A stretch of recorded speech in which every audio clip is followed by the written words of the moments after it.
Olá, vamos dar sequência à nossa produção, porque temos muito a falar desse assunto, tá? Eu quero dizer para todos que vão ouvir esses áudios que eu não estou fazendo vídeo para debates, tá? Por favor, não me ignorem, mas eu não gosto de debate, eu não gosto daquela questão da gente estar discutindo para ficar odiando uns aos outros. Não, porque está escrito. Isso eu estou falando para quem crê nas escrituras. Ou paganizado ou não, como eu falei, tem a forma de você interpretar a Bíblia, você entendendo o que é, digamos assim, adulterado, daquilo que tem origem não hebraica, mas que pode ser passado para o hebraico e trazer o entendimento. Eu não falo para pessoas que não aceitam a Bíblia do jeito. Ah, porque ela está paganizada, você falou. Não, mas não é isso não. Não é assim não. Nós temos o Rura do Altíssimo que vem nos orientar e nos dar sabedoria para entendê-la, mesmo ela paganizada. É um desafio. E algo gosta de desafio, viu? E o diabo fez isso de propósito. Para nós agora do fim, as pessoas nem imaginam. Nós somos o grupo dos 144 mil, Apocalipse, ou seja, Canon de Galúcia, capítulo 7, versículo 4. Então, nós somos o povo do fim. E você sabe que a contenda de Satanás ela foi mais árdua com o povo do fim. Sabe por quê? Porque ele morou lá dentro da cidade de Al-Rusholeim. Ele teve o privilégio de morar, eu não sei por quanto tempo, mas que essa cidade foi feita com o propósito de Yahweh, de descer ela para o planeta Terra, ela sendo, como se diz, a cidade administradora do planeta, e Hassatan e os 144 mil anjos com ele, que ali habitavam, eles faziam parte do projeto. Eles iam ser assessores do próprio Yahushua.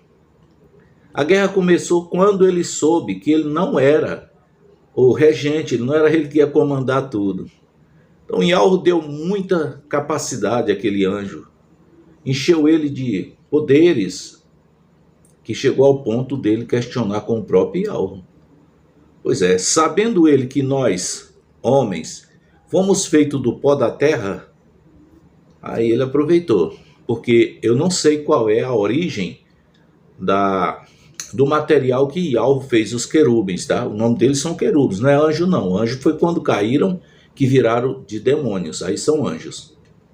Então, o que acontece é que quando Yahuwah anunciou para eles que Yahushua, ou seja, o verbo ia se fazer carne e habitar conosco aqui, e ele ia auxiliar, ser administrativo também, morar dentro da cidade privilegiada, Yahushua Oleim. Foi aí que ele não aceitou. E por não aceitar, ele gerou exatamente um conflito lá no Shoamayal. E assim conseguiu colocar também os querubins que habitavam com ele contra Yahuwah. Esse foi o motivo de Yahuwah dizer: desce tu e teus anjos. Agora eles já eram anjos. As profundezas, quer dizer, um planeta que estava sem forma e vazio. Quem fala isso para nós é Bereshit, Gênesis, capítulo 1, versículo 1 e 2. O projeto do planeta já estava em andamento, todavia não estava concluído.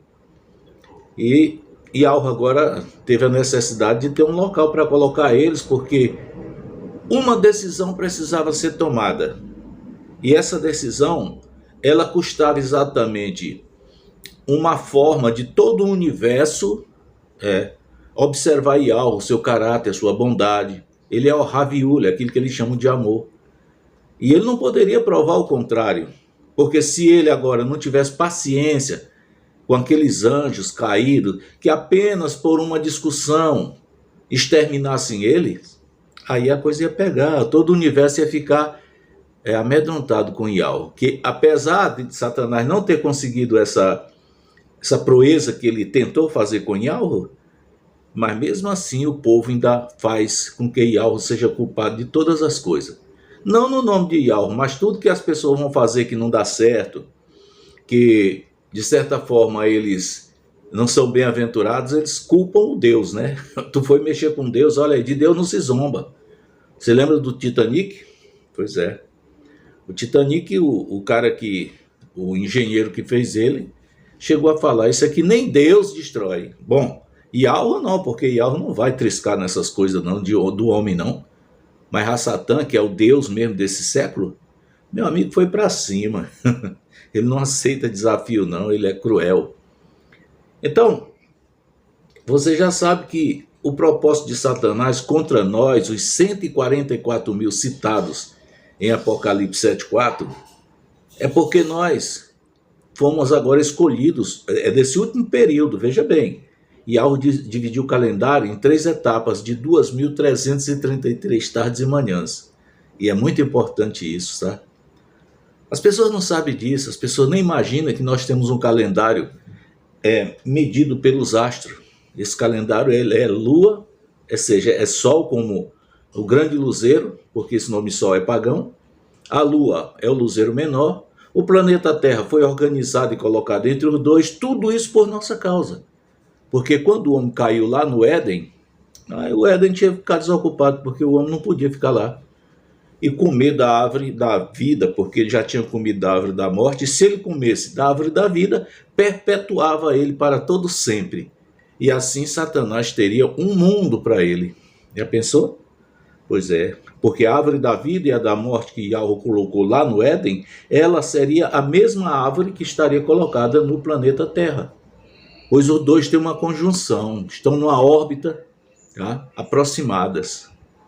E assim eu quero dizer para vocês que Ra-Satã tem a maior raiva de nós. Por quê? Porque ele foi julgado. Muitas vezes a pessoa não sabe dizer, não, Satanás já foi julgado, condenado. Não, ele foi julgado. E Yahushua lá no madeiro disse, o príncipe desse mundo está julgado. Tá? Não tem como as pessoas saberem que ele está julgado se não seguir as escrituras. Agora, como é que eu posso acreditar em parte da Bíblia e outra parte eu vou dizer que a pessoa está seguindo sem... Não, você tem o direito de estudar, porque Yahweh disse, examinai as escrituras, porque julgai ter nela o quê? A vida eterna. E o diabo fez o quê no nosso período? Ele tirou exatamente as escrituras que tinham o original hebraico paleoarcaico. Tá? Tudo isso para dificultar para nós os 144 mil. Ele acredita que ele ainda terá a chance de morar na nova Yahushua. Mas não esqueça que Yahushua chegou a dizer, tá? Aqui só entra os que de lá desceram. E quem desceu de lá, Yahushua desceu, Satanás não desceu, foi expulso. Então, quando ele cita assim, ele não está citando que é Satanás que vai voltar para lá, não. É o número 144 mil que ele está restituindo agora, no período do fim, como disse o profeta Daniel. É claro que lá eles comeram um pedaço digamos assim, da data, que é 2.333 tardes e manhã, e o santuário, como eles falam, que é pagão o santuário, será purificado. Então, eu quero dizer para vocês que 33 desapareceu. Mas para você conferir o que eu estou falando é certo, pegue o 7 e divida por 3, que é para você ver que não é como os adventistas me ensinaram um dia, que era 3 etapas de 2.000, tá? E aí Gregório adulterou o calendário com esse mesmo propósito, em etapa de 2.000, mas não foi assim. Então, quando completou 2.300 tardes e manhãs, 2.300 tardes e manhãs, exatamente o que eles chamaram de 2.000 no calendário de Gregório. Faltava 33 anos ainda. E agora eu digo para você, nós estamos perto desses 33 anos. Tá? E assim, nós estamos aqui, sendo escolhidos e eleitos, colocado um selo em nossa fronte, lá no livro de Kosokiur, está dizendo que o querube que tinha um tinteiro na cintura, passando no meio da cidade, marcando na fronte dos que suspiram e gemem, por causa das abominações que está acontecendo aqui. Nós estamos vendo o quê? Quem é que não está suspirando e gemendo com a atitude de Satanás aqui no nosso planeta hoje, tá? Todo mundo está fazendo isso. Quem tem seriedade? Olha, só as profecias nos faz saber, tá? E quem estuda calendário também, que sabe o ciclo do calendário, que pode realmente acertar que nós estamos nos aproximando do fim com rapidez. Então eu quero dizer aqui para você, querido ouvinte, que nosso objetivo não é aqui vir contar potoca, não. Não é estar desviando nada, não. Nós estamos aqui falando inspirado pelo Rura Ulhind Yalhu, tá? Porque ele nos capacita do jeito que Yahushua diz, que nos enviaria o Consolador. Essa nas palavras do João Ferreira de Almeida. Mas no original é o Rura Ulhind. Mas como essas raízes foram, de certa forma, arrancadas, o nome foi arrancado, hoje tem muita gente realmente, de certa forma, andando perdido no tempo, tá? E assim, uma delas é a questão do Abraão. Eu vou logo para essa parte aqui, que fica para o outro texto que nós vamos formar da questão Abraão. Abraão, como eu falei anteriormente, foi citado como o pai das nações. Tudo bem. Se Abraão é o pai das nações, como é que fica a questão do hebraico paleoarcaico? Eu quero dizer para você que está nos ouvindo, que vai nos ouvir, que essa enxertação do Abraão como pai das nações, ela tem o sentido exatamente de abafar a língua hebraica. Por quê? Porque a geração de Abraão, eles vão se chamar abraâmicos, tá? Mas a nação dos hebreus, eles têm que ter a origem do hebraico. No momento que criou-se a ideia de que Abraão era o pai das nações, então ali tira o foco exatamente do hebraico. Qual é o objetivo de Satanás? Era esse, tirar o foco do hebraico paleoarcaico. E aí ele enxertou mais o aramaico como se fosse o hebraico. Hoje você fala de hebraico e as pessoas dizem, eu já entendo, eu tenho estudado o hebraico há muito tempo. Que hebraico você está estudando? Não é fácil você adquirir o hebraico paleo no tempo que estamos. Por quê? Porque Satanás procurou exatamente extinguir, tá? Para que você não saiba onde ele anda. Aí muita gente começa a estudar o aramaico e diz que é o hebraico. Por exemplo, falando no aramaico, o nome de Mateus, como eles falam, Matitialro. Bom, ainda tem o nome de Yalro aí, pelo menos, né? Mas o nome dele chama-se Manialro, tá? Outros e outros que foram trocados o nome, que não tem Yalro, mas tem a sigla Ul, como Cafos, né? Cafu-Ul, ele tem a sigla.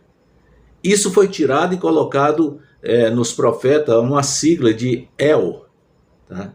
El é a sigla do deus cananeu Baal. É um deus que tomou conta do coração das nações. Até os próprios hebreus também andaram sacrificando seus filhos a esse deus. Então veja bem, Gênesis capítulo 11, versículo 1 diz, ora, toda a terra tinha uma só língua e um só idioma. Qual seria esse idioma? Você sabe me dizer? Com certeza era o hebraico, tá? O hebraico, derivado do nome Eber. Eber, eu fui atrás das origens de Eber. Muita gente falava, antes de eu ir atrás, fala, não, Eber é filho de Noé no popular, né? Não, ele não é filho de Noé. Eber, ele realmente tem uma origem de um outro cidadão. Eu vou ver se eu fiz aqui. Esse cidadão é chamado, deixa eu ver. Peleg gerou Abraão. Não, é de Eber que eu quero. O pai de... viveu Selá. Viveu Selá depois que gerou Eber 403 anos e gerou filhos e filhas. Eber viveu 34 anos e gerou Peleg. E viveu Eber, depois que gerou Peleg, 400 anos. E 30 anos ele gerou filhos e filhas, 430 anos. E viveu Peleg 70 anos e gerou Abraão. Tá vendo? Gerou também a Naor e a Harã. Então veja bem, aqui está a origem de Abraão e a origem de Éber. Quando se falava desse assunto, antes de eu pesquisar para ver de perto, a gente dizia, não, Éber é filho de Abraão. Aliás, é filho de Noa. Está bem longe, a geração está bem longe de Noa. Quer dizer, é descendente, mas longe. E Abraão? É um descendente também bem distante de Éber.